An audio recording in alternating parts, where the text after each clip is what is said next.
भारत में मानसून की रफ्तार धीमी पड़ने के कई कारण हैं। एक तो कारण था साइक्लोन मोखा, उसके बाद फैबियन जो कि हिंद महासागर में भूमध्य रेखा के पास बना था, और अब ये मवार है जो कि प्रशांत महासागर में बना हुआ है।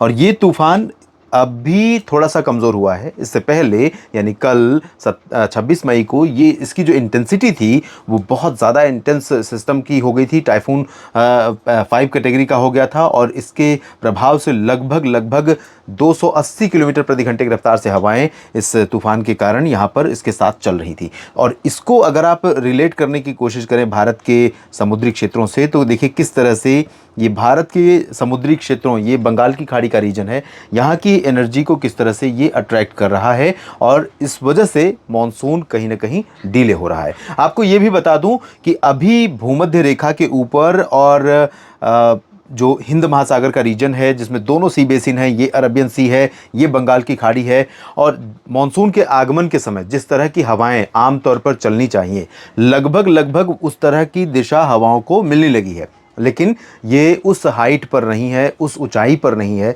जिस ऊंचाई पर इस डायरेक्शन में हवा चलनी चाहिए।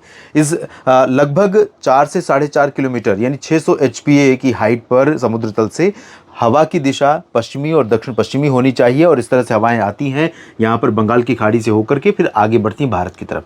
यहाँ पर ये सरफेस की हवाएं हैं और ये हवाएं यहाँ पर आने के बाद बंगाल की खाड़ी से पूर्वोत्तर भारत, म्यांमार और बाकी पूर्वी एशिया की तरफ जा रही हैं, और इसके चलते यहाँ पर जो मानसून की प्रोग्रेस है या मानसून के आगे बढ़ने की संभावनाएं हैं वो थोड़ी शिथिल हो रही हैं। ये आप जानते हैं कि मानसून का आगमन कई बार समय से बहुत पहले भी हो जाता है, हफ्ते तक पहले हो जाता है, यानी कि 20-22 मई के बाद मानसून के आने की संभावनाएं कई बार केरल में हो जाती हैं। और इसके अलावा कई बार मानसून सामान्य समय सीमा जो कि 1 जून है उसके बाद लगभग 7-8 जून तक भी आता है।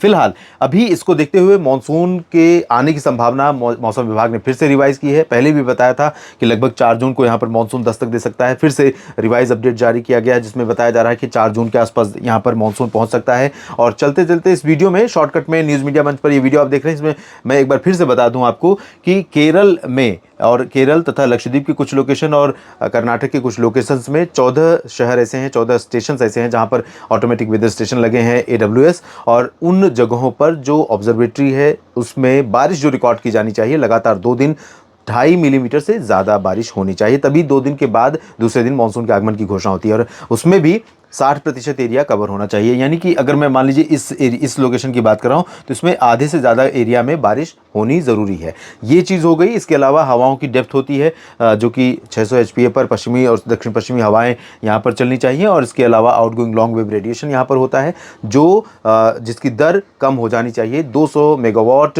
पर स्क्वायर मीटर जो है इसकी जो वापस लौटने की दर है वो होनी चाहिए, इससे कम होनी चाहिए।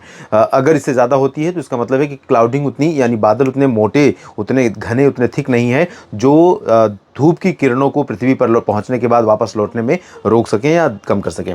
तो अभी फिलहाल मानसून के आगमन की जो संभावनाएं हैं वो थोड़ा सा शिथिल लग रही हैं, लेकिन इस बीच में भारत के तमाम इलाकों पर लगातार प्री मानसून की वर्षा की गतिविधियां बनी हुई हैं और लगातार कई राज्यों में प्री मानसून की वर्षा आंधी के साथ देखने को मिल रही है और आगे भी जारी रहेगी। और डिटेल में जानना है कहां पर बारिश होने की संभावना है तो आप मौसम तक चैनल ज़रूर देखें, जिस पर पूरे देश का और उसके बाद राज्यों का और नेशनल वेदर बुलेटिन मैं लगातार अपलोड करता रहा हूं और करता रहूँगा। धन्यवाद।